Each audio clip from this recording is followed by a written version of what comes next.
Baik, Assalamualaikum warahmatullahi wabarakatuh.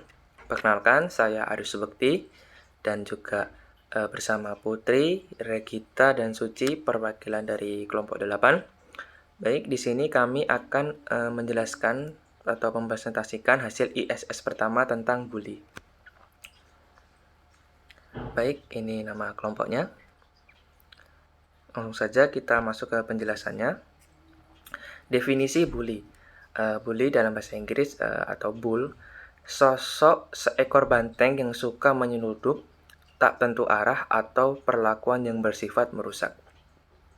Kemudian menurut dari Norwegia, Finlandia, dan Denmark, mengistilahkan bully dengan mobbing atau mob yang berarti gerombolan manusia yang banyak dan ikut dalam aksi kekerasan.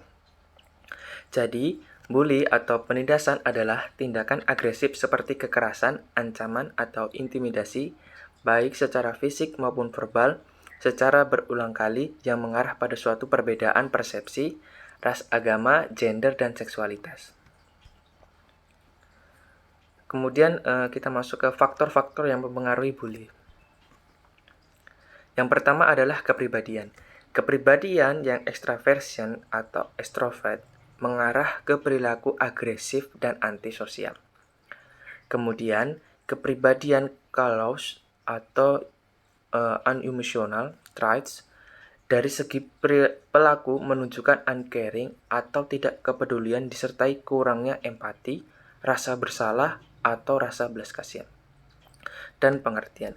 Sedangkan dari segi korban adanya unemotional atau ketidakterbukaan dalam mengungkapkan dan mengekspresikan. Jadi ketika si korban mengalami pembulian, dia tuh tidak bisa terbuka dengan orang-orang terdekatnya seperti orang tua ataupun guru. Selanjutnya adalah keluarga. Rendahnya fungsi keluarga dan pola asuh otoriter. Jadi orang tua sering melakukan penghukuman fisik maupun psikologis kepada anak. Ketika seorang anak melakukan kesalahan dan orang tua memberikan hukuman fisik, jadi itu seperti membuat atau membentuk karakter anak itu. Kemudian hubungan anak dengan keluarga. Pengalaman anak bersama keluarga yang dapat membentuk karakter anak. Kemudian lingkungan keluarga. Pola keluarga yang buruk atau toxic family, baik perilaku keluarga yang buruk terhadap anak, menekan maupun konflik keluarga yang kronis seperti perceraian. Kemudian adverse children experience, pengalaman buruk anak di masa kecil. Selanjutnya adalah instrumen yang digunakan untuk mengukur dan mengkaji masalah bully.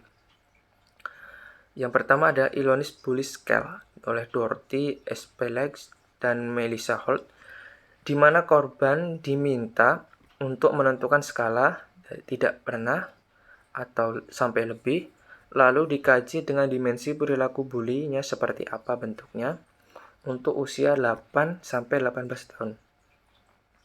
Kemudian ada bully survey dari Swear dan Carey. Memiliki 3 item part yaitu ABC untuk pelaku dan korban bully untuk usia 10-18 tahun. Kemudian participant role questionnaire dari Salmi Valley dan Fountain menggunakan 5 dimensi yaitu bully scale dengan skala, kemudian assistant scale, reinforcement scale, bagaimana perilaku bertindak, kemudian ada defender scale dan outsider scale. Biasanya untuk usia 7-10 tahun. Kemudian ada bully behavior scale oleh Austin dan Joseph untuk usia 8-11 tahun dengan 6 item penilaian.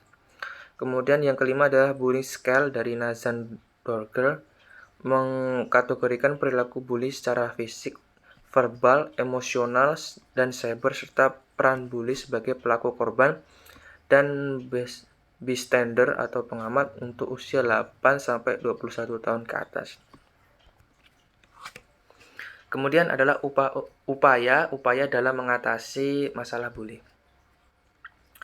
Yang pertama adalah upaya promotif.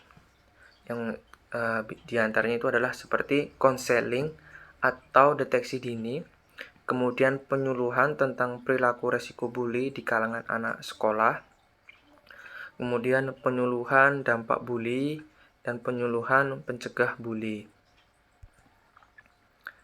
Selanjutnya adalah upaya preventif.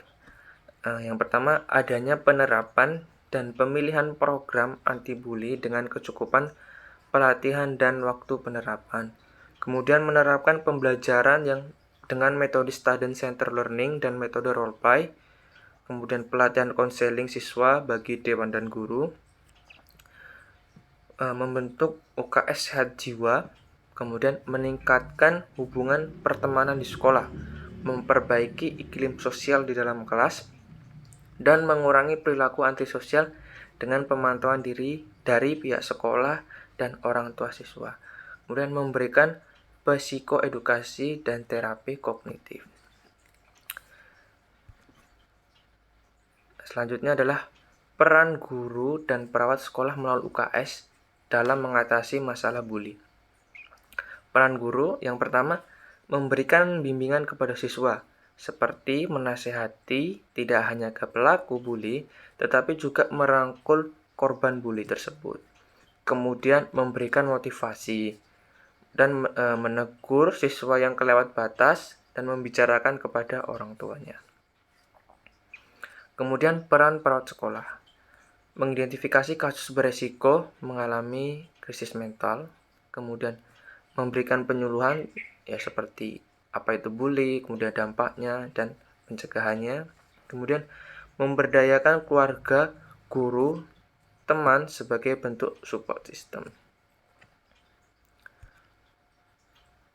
Baik, kita masuk ke kesimpulan.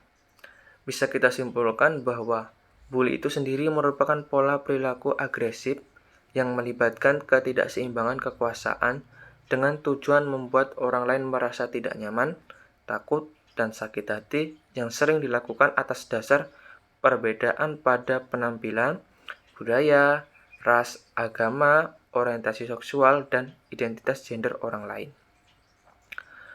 Karena pada usia anak sekolah yang rentan mengalami bully yaitu usia 6-12 tahun merupakan salah satu faktor yang mempengaruhi bully, di mana pada periode ini anak mulai diarahkan keluar dari kelompok keluarga dan mulai berinteraksi dengan lingkungan sosial yang akan berdampak pada hubungan interaksi dengan teman sebayanya. Dan terdapat hubungan faktor individu, faktor keluarga, teman sebaya sekolah, dan media dengan tindakan bully. Diharapkan pihak sekolah dapat meningkatkan kedisiplinan di sekolah dan memberikan bimbingan konseling pada perilaku bully. Baik, itu tadi dari kelompok 8. Kurang lebihnya kami mohon maaf. Terima kasih, dan apabila dari teman-teman ada yang ingin ditanyakan, kami persilakan.